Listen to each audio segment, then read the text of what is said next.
I believe that every one of us can easily state that we have been stuck in our lives, perhaps more than once. And stuck meaning we feel trapped, we feel we have nowhere to go, between a rock and a hard place.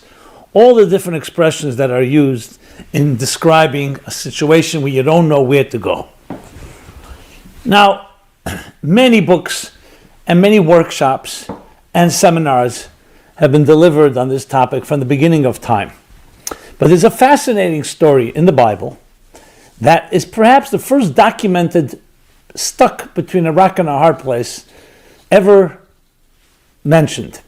And that is the story that when the Jewish people, in the famous Exodus from Egypt, they're leaving Egypt, the Jewish people have the Red Sea or Reed Sea before them, the Egyptians are pursuing them. And they're stuck. They're stuck after hundreds of years of horrible Holocaust and genocide and bondage and slavery and all the discrimination that they endured. They finally are free, and the Egyptians change their minds and decide we're going to pursue our former slaves. That itself is a whole story of its own, the cruelty of that. But in front of them there's a sea, the Red Sea, or sometimes known as the Reed Sea. Some say red was really meant to be reed, but that's for another time as well. What do you do? So the Bible documents that the Jewish people, broke into four groups.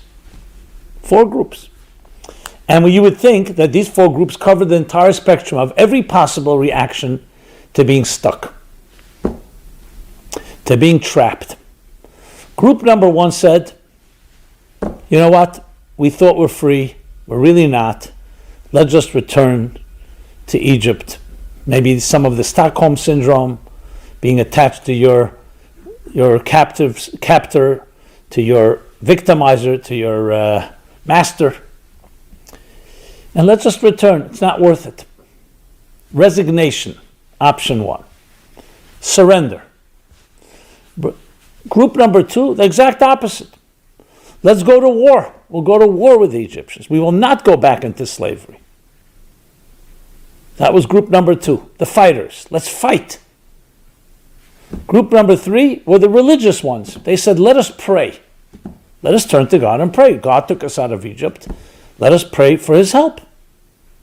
And the fourth group, finally, said, let us jump into the sea. Suicide, escapism.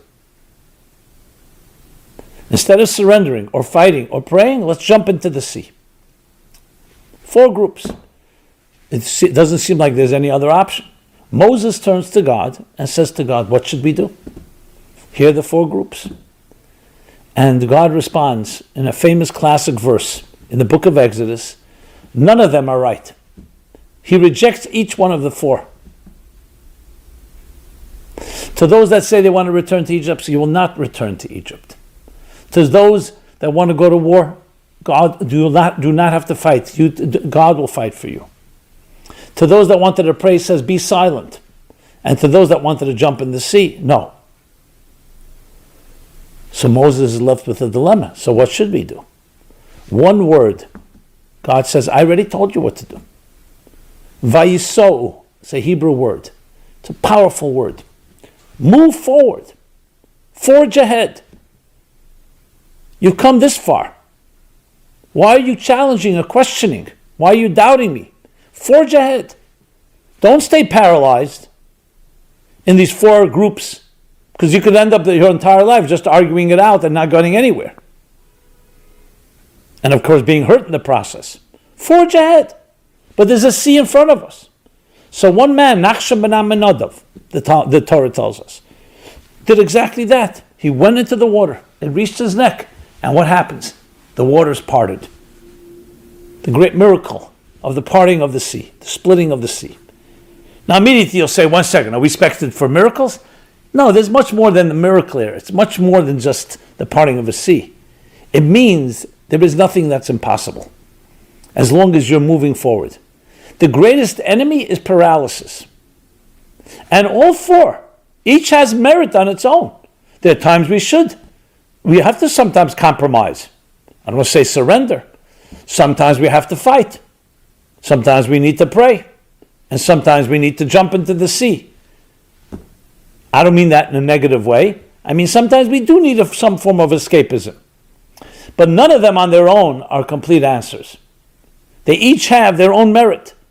But that was not the answer. The answer is forge ahead. And no one thought of that. Forge ahead is a psychological approach and attitude to challenges that you have everything you need to succeed in life, even though it may seem that you're completely stuck. I don't know if this has ever happened to you, but it has happened to me, and I'm sure to others as well. Sometimes you really feel a dilemma that you can't get out of. And you struggle, and you say, I tried this option. You review this option. And you obsess over it. And you really don't get anywhere. But as long as you still have hope, and as long as you're still holding on, you're still in the ring, as they say, something opens up that you would not have expected.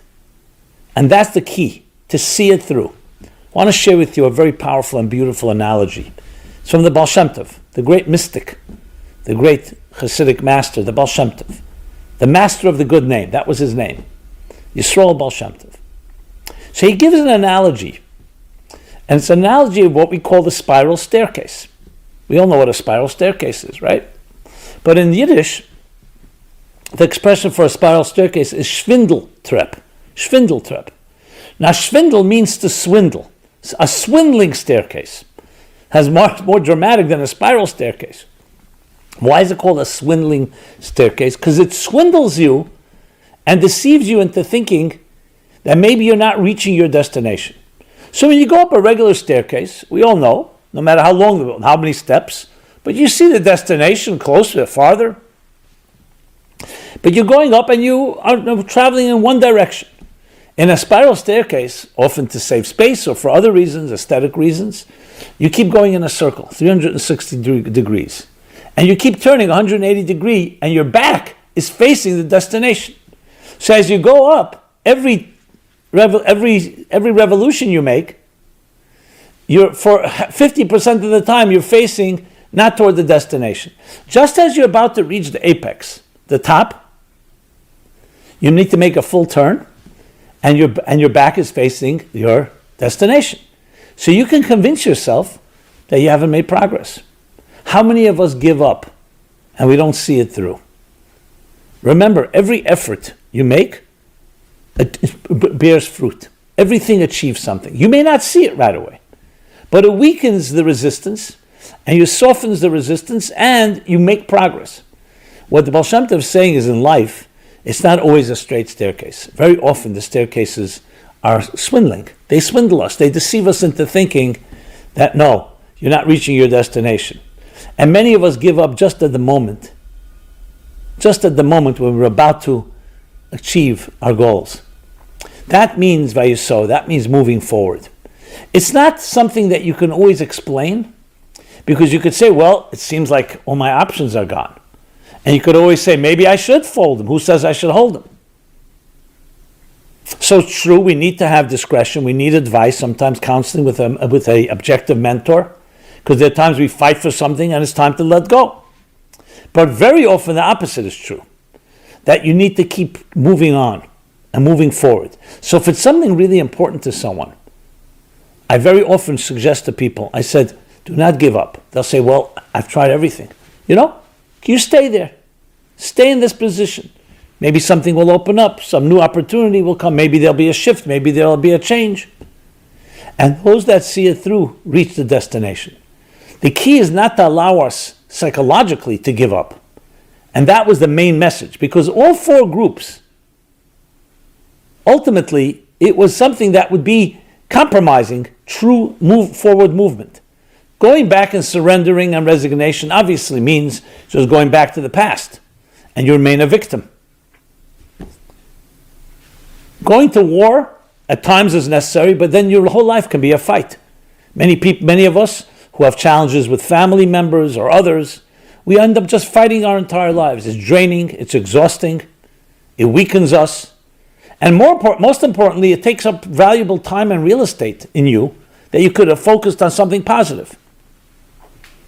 The prayer, yes, we need prayer, but you can't rely only on prayer. You need to make an effort. You need to make a container, is the expression that the mystics use. You need to prepare the ground so a blessing can manifest. Additionally, prayer, but not prayer alone. And finally, escapism, which is avoiding the whole thing and running away from the entire thing, like denial in a way, is equally problematic. Yes, there are times we need to not be completely consumed with them, and some denial is healthy, especially at certain stages, but that's not a life plan. All these four are not life plans. There are steps, and sometimes can have some value, but never as a life plan. Life plan, resignation is not a game plan, nor is war, nor is prayer, and nor is denial. Not just jumping in denial, but denial. Denial is not the river Nile, another form of denial. So even though pieces of them have merit, but that's not how you make a game plan. Your life plan has to be driven by one word. Always move forward. Better make a mistake in movement than be right in paralysis. The greatest risk of all is not taking risk. But here it goes further than that. It's an attitude. They were going somewhere. They were on their way to the promised land, a promise that was made to them hundreds of years earlier. They were on their way to Mount Sinai, on the way to the promised land. There were promises made. And not just promises. We're talking about from serious ones, divine promises. And they had parents and grandparents and great-grandparents all the way back to Abraham, Isaac, and Jacob. They weren't in a vacuum suddenly stuck. They came with a lot of ammunition, so to speak. A lot of power. Force behind them. Genetics, genes, promises, efforts, sacrifices that were made. And the same is with each one of us. We don't stand in a vacuum. If you're all alone in existence, it can be very overwhelming. But we're never alone. The challenge is that we should know that and be aware that there are forces at work that are helping you if you allow it. So if you stop now and you don't move forward, those forces can't manifest themselves. That's the point. The point is, even though I may not see a solution right now, and I'm stuck, or I feel stuck and trapped, that doesn't mean there isn't a solution. It means you don't see it yet. So you have only one option, is to keep moving, is doing whatever you can to move, even if it's difficult. And you say, where can I move? So call up somebody, go talk to a new person, try something else, fresh air, different routine, different pattern. We don't always know what it is. Sometimes you have a plan, great. But when there's no plan, that still doesn't mean you can't make efforts. And those efforts are empowering, and they will make a breakthrough, because it is a staircase. And that was the statement. And if you think about it, this is what empowered the Jewish people. Not just then. We're talking about 3,333, 34 years ago. It's over 3 millennia since. Those that held on to that formula, that held on to that directive, to that declaration, Vayuso, move forward, are the ones that prevailed. Sometimes it made sense, and very often it did not make sense. But it is some type of relentless pursuit, unwavering commitment, that we will definitely prevail and succeed. It comes from, yes, that infinite power of the soul that really is connected to something that is beyond the mortal. And when you're able to access it, and sometimes you don't always feel it, but you access it through your actions, there will be a breakthrough. Try it out. Now, of course, the question is, how do I build that type of confidence? Well, building it is important, and you build it through the spiritual spa, study, prayer, action, which is cognitive, emotional, and behavioral conditioning. But you can't always wait till build it. Sometimes you just have to act. Sometimes you have to move. Every one of us, no matter what you're doing, you may say, I don't have a solution right now for this particular place I'm stuck in, but you can do something else. You can bring light into your life. For example, you're stuck in a situation. What stops you from calling someone and just saying a kind word? From giving someone a little charity? From volunteering or helping someone? And you'll say, what does that have to do with my being stuck? It has a lot to do. It's not about that particular circumstance. It's about you. The fact that you've done something that's empowering, that's validating, that fulfills your mission has empowered and strengthened your soul. You've moved forward. So sometimes the moving forward is toward a direction. Sometimes you don't know what direction, but you've done something. Instead of the other option would be, since I'm stuck, I'm just going to be depressed. I'm going to lie in bed and wait till a miracle happens. Waiting for a miracle. That's not an option. So a move doesn't always mean a move toward the exact goal. It means a move in your life that you don't allow yourself to become static. That you don't allow yourself to become trapped. Trapped, what I mean by trapped is just stuck in a place, paralyzed. You're constantly moving. You're constantly moving. And look at life itself. Life itself is constantly moving. The pulse is pulsating. The heart is beating. Your breath is breathing. Life, by definition, is always moving. Sometimes you see the direction, sometimes you don't. So as we climb the spiral staircase of our lives, always remember that there is always going to be a breakthrough if you keep moving. The worst thing is to stop moving. You stop moving, then how could something new happen? If you're not doing anything new, nothing new is going to be generated. As they say, if nothing changes, nothing changes. And that's the trap. Our attitude has to continue to be moving. And that changes things. As I like to say, I'm very fond of saying, I'm not sure if I heard it somewhere or I coined it or a combination of thereof. If you thought what you thought, if you say what you said, and if you do what you did, what are you going to have? What you had. It's a mathematical certainty. If you thought what you thought yesterday, and you said what you said yesterday, and you do what you did yesterday, you're going to have what you had. Simple as that. But if you think differently, and you say something differently, and you act differently, you'll have something different.